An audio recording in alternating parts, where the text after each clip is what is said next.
Hello student, आप सबका एक बार फिर से हमारे चैनल में वेलकम है।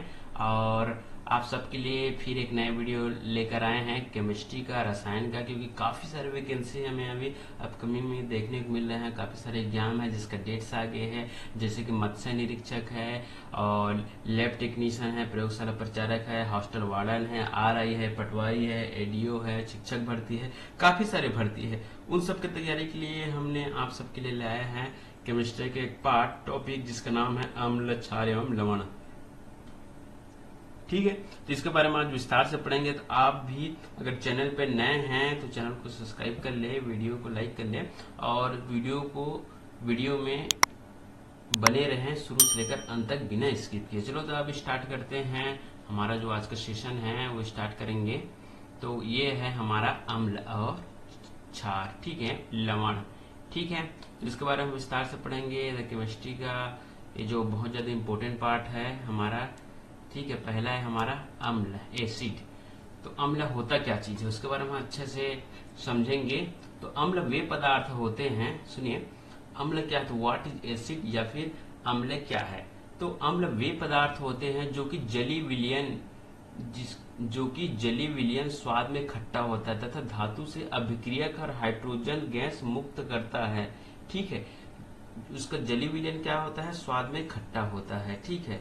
और ये क्या होता है, धातु से क्रिया करके, धातु मतलब कोई भी धातु हो सकता है, जैसे कि आपके आसपास में कोई रॉड रहता है, छड़, वो धातु है, या फिर और है जैसे कि जिंक है, कॉपर है, उससे क्रिया करता है और क्रिया करके हाइड्रोजन गैस जो होता है मुक्त करता है, ठीक है। उदाहरण के लिए देखते हैं तो Mg magnesium plus 2 HCl from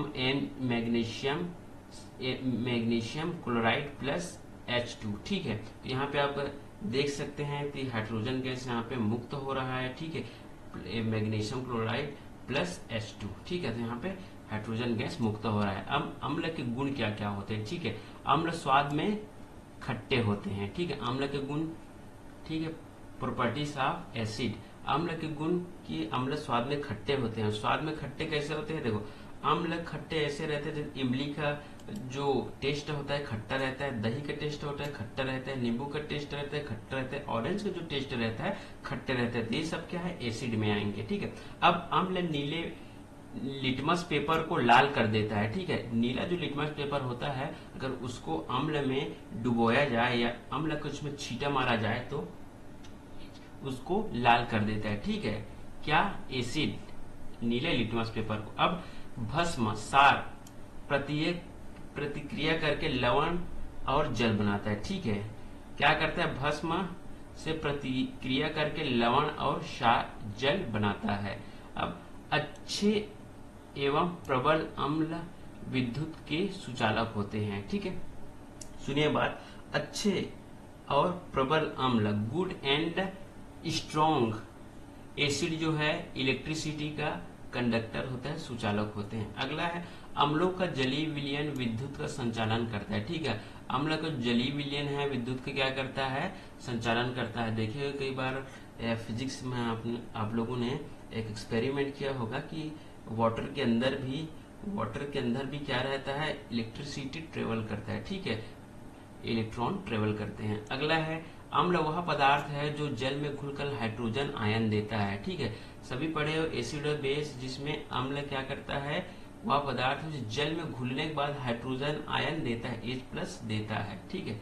अब इसका एग्जाम्पल देख सकते हैं, HCl, HNO3, H2SO4, CH3, COOH, ठीक है। तो यहाँ पे देख सकते हैं आपको हाइड्रोक्लोरिक अम्ल जो है वहां से H++ क्लोरीन माइनस, इसके बाद HNO3 फ्रॉम उससे hydrogen plus nitrate minus NO3 minus, यहाँ पे क्या हो रहा है, मुक्त हो रहा है, ठीक है। अगला है HSO4, ठीक है, इसमें 2H++ SO2 3, ठीक है। इसमें भी क्या हो रहा है, हाइड्रोजन आयन क्या हो रहा है, मुक्त हो रहा है।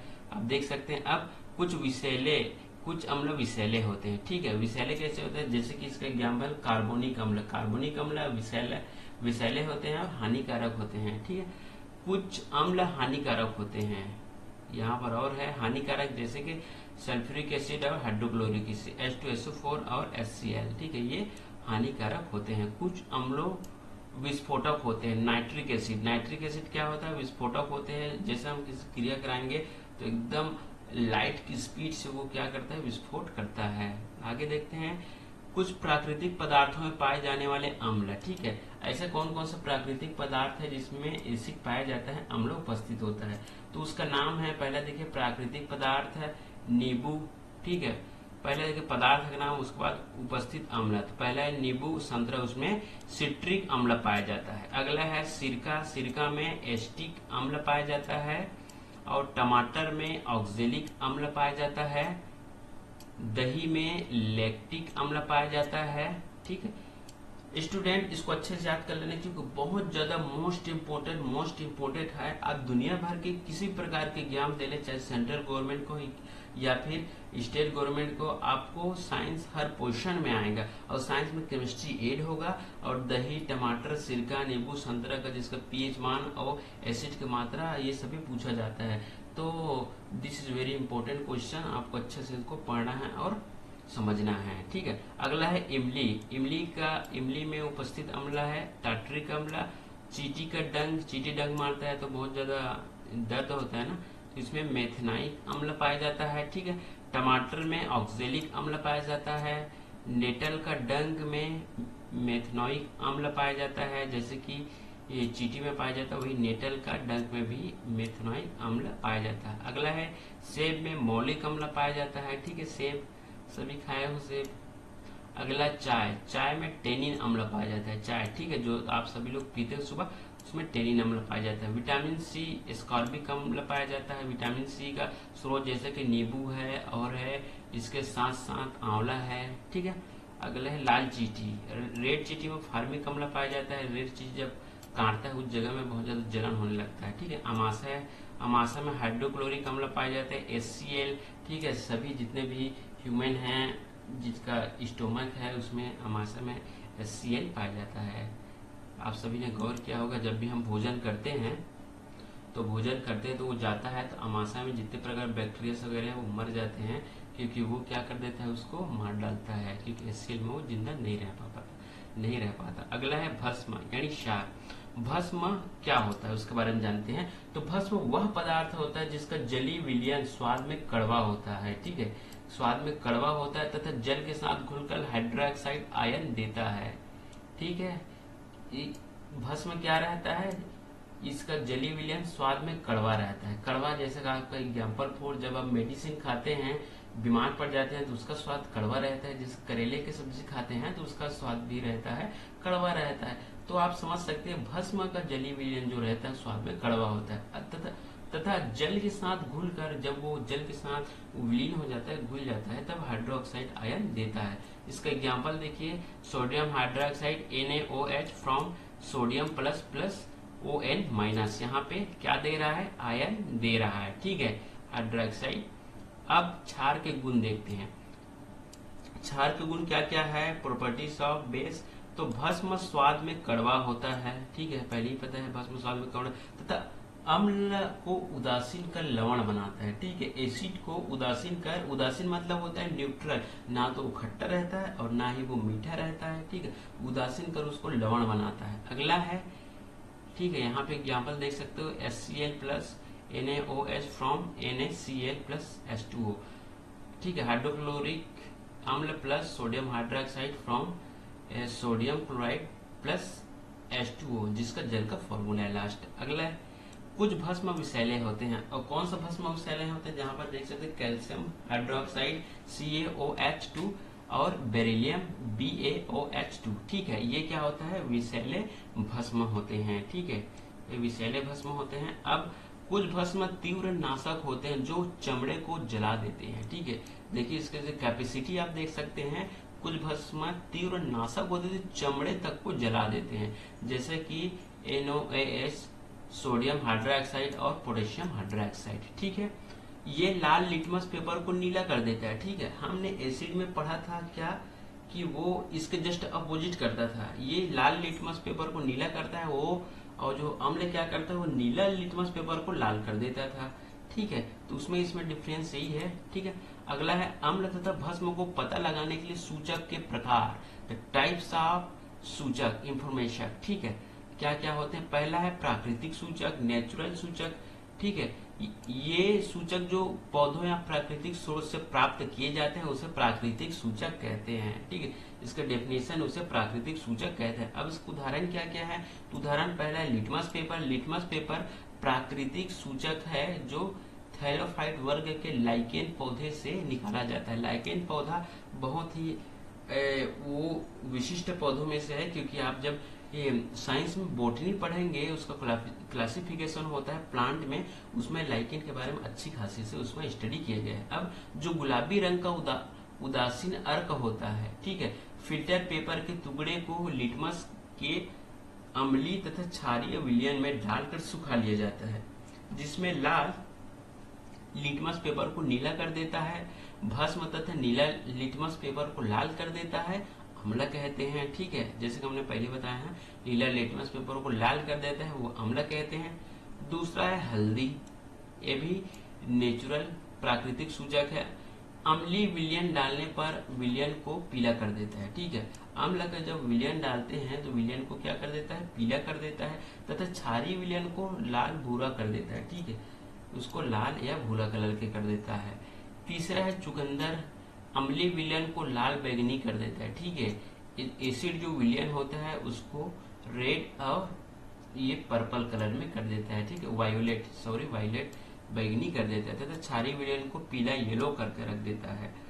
चौथा है लाल गोभी। ठीक है, रेड कैबेज, अम्लीय विलयन को लाल बैंगनी कर देता है तथा क्षारीय विलयन को हरा कर देता है, ग्रीन करके रख देता है जो क्षारीय विलयन रहता है उसको। और दूसरा देखते हैं संश्लेषित कृत्रिम सूचक। कृत्रिम सूचक मतलब जो बनाया हुआ जो सूचक रहता है, स्वयं का इनोवेशन, उसको कृत्रिम सूचक कहा जाता है।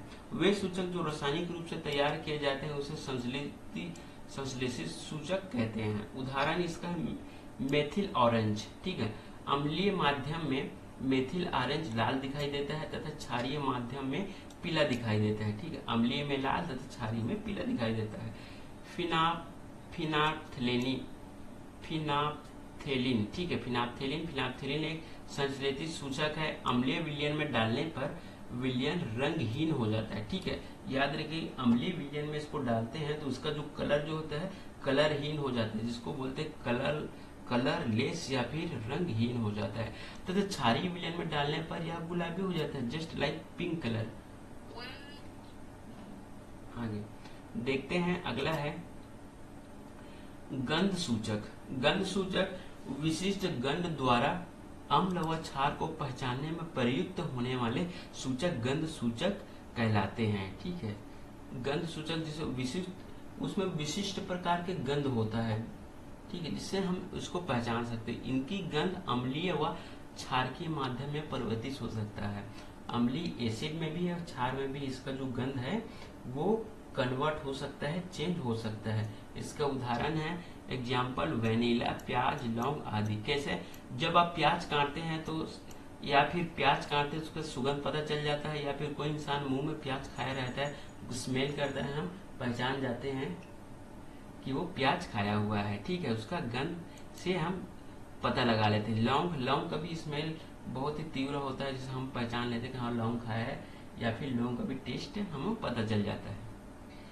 अम्ल तथा भस्म के साथ धातुओं की अभिक्रिया। ठीक है, तो एसिड और बेस के साथ जो एलिमेंट का जो रिएक्शन है वो देखते हैं। अम्ल भस्म के साथ धातुओं की अभिक्रिया कर हाइड्रोजन गैस मुक्त करता है। यहाँ पे हम एग्जाम्पल से समझेंगे किस प्रकार से वो अम्ल भस्म के साथ रिएक्शन करके अम्ल भस्म एलिमेंट से रिएक्शन करके किस प्रकार से हाइड्रोजन गैस मुक्त करता है। पहला हमारा एग्जाम्पल है zinc plus H2SO4 plus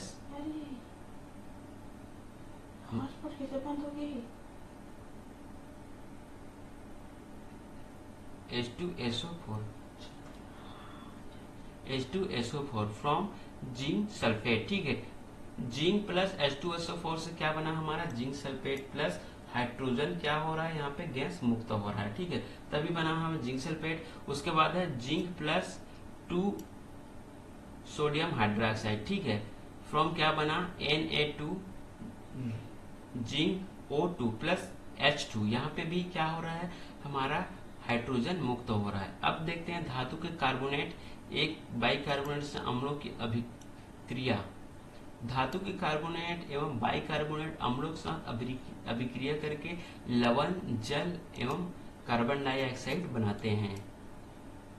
okay, अम्ल भस्म अभिक्रिया। अम्ल भस्म की अभिक्रिया के फलस्वरूप लवण तथा जल बनते हैं। तो देखते हैं किस प्रकार से बनते हैं लवण तथा जल, एग्जाम्पल से समझते हैं। तो हमारे पास यहाँ पे पहला एग्जाम्पल है sodium hydroxide plus hydrochloric acid plus, ठीक है, फ्रॉम इससे क्या बन रहा है, सोडियम क्लोराइड बन रहा है प्लस H2O, ठीक है, दो चीज बन रहा है, सोडियम क्लोराइड और H2O जल बन रहा है। यहाँ पे sodium hydroxide plus sulphuric acid H2SO4 NaOH plus H2SO4 from क्या बन रहा है, सोडियम हाइड्रोक्साइड सल्फेट, ठीक है, NaSO4 प्लस यहाँ पे जल यहाँ पर भी मुक्त हो रहा है H2O, ठीक है, यहाँ पे sodium by sulphate plus H2O। Okay, धातु के ऑक्साइड की अम्ल से क्रिया। अब देखते हैं धातु ऑक्साइड अम्लों के साथ क्रिया करके लवण तथा जल बनाते हैं। यहाँ पे एग्जाम्पल से समझेंगे तो फर्स्ट एग्जाम्पल है CuO प्लस H2SO4, ठीक है, सल्फ्यूरिक एसिड क्या कर रहा है, इसे क्रिया करके क्या बनाना है, ठीक है, कॉपर सल्फेट प्लस H2O, यहाँ पे भी जल बना रहा है। अगला है zinc oxide plus sulphuric acid, यहाँ पे रिएक्शन करके जिंक सल्फेट बना रहा है प्लस H2O जल बना रहा है। अगला है धातु के ऑक्साइड की भस्म से क्रिया। धातु के ऑक्साइड भस्म के साथ क्रिया करके लवण तथा जल बनाते हैं। इसका भी एग्जाम्पल देखते हैं, CO2 plus CaOH2, carbon dioxide plus calcium hydroxide from calcium carbonate plus H2O, यहाँ पे भी हमारा जो जल बन रहा है, ठीक है, क्या बन रहा है, हमारा लवण भी बन रहा है CaCO3 प्लस हमारा जल का भी निर्माण हो रहा है H2O। अगला है धातु के ऑक्साइड भस्मीय होते हैं। धातु के ऑक्साइड अम्लीय भी होते हैं। अब कैसे, अम्ल तथा भस्म की जल से जब क्रिया कराते हैं तो देखिए भस्म जल के साथ अभिक्रिया करके उष्मा प्रदान करते हैं। उष्मा जिसको ऊर्जा भी बोलते हैं हम लोग। इसका एग्जाम्पल है HCl plus H2O, hydrochloric plus जल, यहाँ पे H3O plus Cl minus chlorine minus plus उष्मा, यहाँ पे जब H3O प्लस क्लोरीन जब क्रिया कर रहे हैं प्लस हुआ, उसके बाद उष्मा, ठीक है, ये तीनों चीज क्या हुआ, उष्मा प्रदान कर रहे हैं। इससे हाइड्रोक्लोरिक प्लस H2O से उसके बाद ये क्या क्या निकल के आया हमारा H3O plus Cl minus plus उष्मा। अगला है सोडियम हाइड्रोक्साइड से sodium plus plus chlorine minus plus उष्मा, यहाँ पर भी उष्मा प्रदान करते हुए नजर आ रहे हैं। तो आज का जो केमिस्ट्री एसिड और बेस हमने जो टॉपिक लिया था वो ये फर्स्ट पार्ट है। आपको पार्ट 1 पार्ट 2 करके अलग अलग पार्ट में केमिस्ट्री से रिलेटेड हर प्रकार के वीडियो मिलेगा हमारे चैनल पे।